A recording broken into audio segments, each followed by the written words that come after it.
Bismillahirrahmanirrahim. Izin memperkenalkan diri. Nama saya Muhammad Rizik Al-Fajri. Saya dari kelas 1C semester 1 Prodi Pendidikan Agama Islam. Baik, keberadaan saya di sini itu bertujuan untuk memenuhi salah satu tugas filsafat yang telah diberikan oleh Pak Arif Maulana MAMUD sebagai dosen pengampu. Nah, di sini saya mencoba untuk sedikit mengulas atau membahas bagaimana pola pikir salah satu ahli filsuf yang dimana keberadaannya itu sebagai salah satu tokoh empirisme, yakni bernamakan David Hume. Yang harus kita ketahui bahwasanya ideologi atau pola pikir tokoh-tokoh empirisme itu berbeda dengan tokoh-tokoh rasionalisme. Nah, terkait ini kita akan membahas kepada empirisme dan ada beberapa pertanyaan, lebih tepatnya sih 4 pertanyaan. Oke, yang pertama, bagaimana sejarah kepribadian dari David Hume?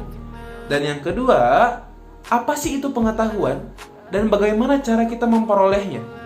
Yang ketiga, bagaimana kebenaran pengetahuan itu bisa dibuktikan? Dan yang keempat, apa korelasi pengetahuan menurut David Hume dengan pendidikan? Oke, berikut ini kita akan bahas secara rinci.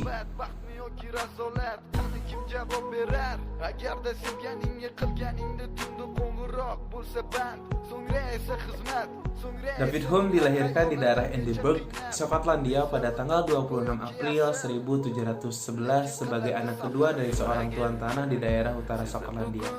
Nah, beliau ini begitu sangat diharapkan oleh keluarganya agar kelak menjadi seorang ahli hukum. Tapi ternyata di sisi lain, beliau ini memiliki ketertarikan yang begitu luar biasa, minat yang begitu mendalam terhadap ilmu filsafat dan pengetahuan. Makanya tidak heran ketika sejak muda beliau ini meyakini bahwasanya kelak ia akan menemukan cara berpikir yang baru, yakni lebih universal. Karena dia itu seringkali gitu menyadari bahwasanya cara berpikir itu bertentangan atau bertolak belakang dengan kehidupan sehari-hari yang lebih praktis.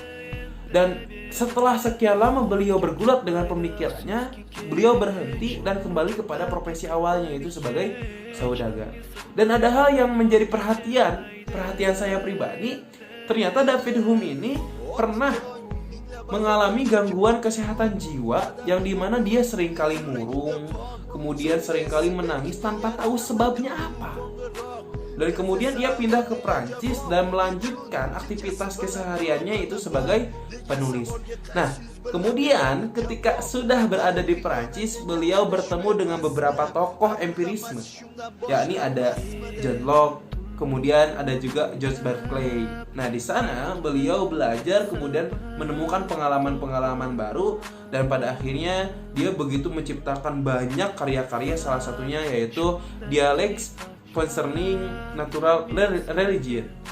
Nah, dan pada saatnya tiba, pasti yang namanya manusia itu kembali kepada Tuhan. Dia meninggal pada tahun 1776 tanggal 25 Agustus.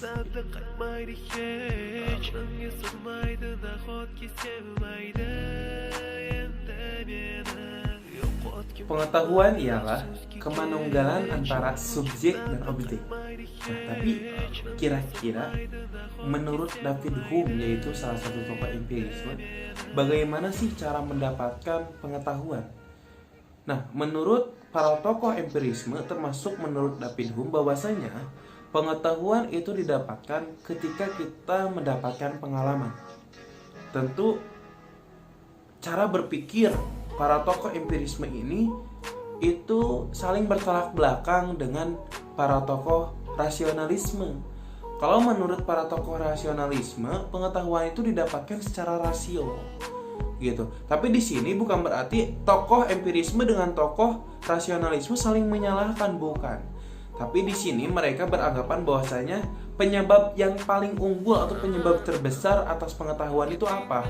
Kalau menurut empirisme, bahwasanya penyebab terbesar atau penyebab utama adanya pengetahuan itu adalah pengalaman.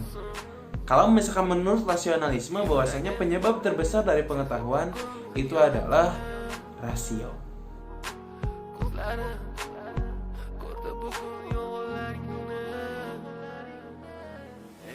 Ada beberapa poin agar kita mengetahui kebenaran pengetahuan. Yang pertama, adanya kendali dari hukum alam. Yang kedua, adanya penjelasan yang referensinya dari hukum alam. Yang ketiga, bisa menguji untuk menanggapi atau menguji teori empiris. Yang keempat, kesimpulannya itu berupa sementara, masih bisa diperdebatkan. Bukan kesimpulan yang mutlak, bukan kesimpulan yang final. Dan yang kelima, sesuatu itu bisa dikatakan pengetahuan jika ia bisa dimodifikasi.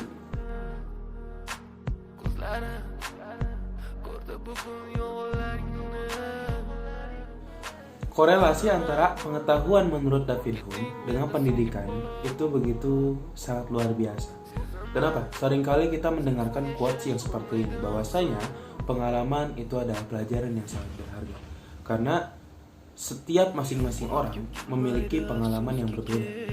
Dan dari pengalaman itu bisa membentuk karakter diri seseorang, yang dimana seseorang tersebut bisa mengevaluasi kekurangan-kekurangan yang pernah dilalui di masa lampau.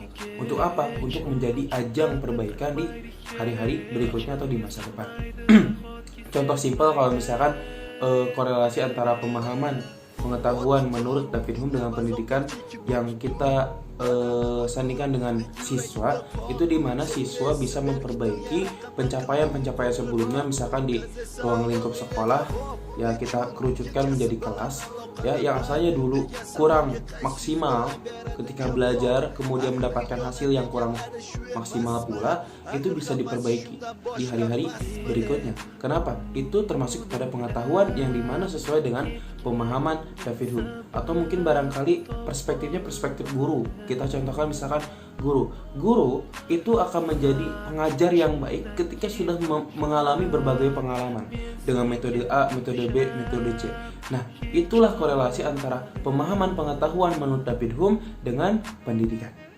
Sekian yang bisa saya sampaikan terkait biodata, kemudian definisi pengetahuan, kemudian membuktikan kebenaran pengetahuan, dan korelasi antara pengetahuan dengan pendidikan menurut perspektif David Hume, salah satu ahli filsuf yang menjadi tokoh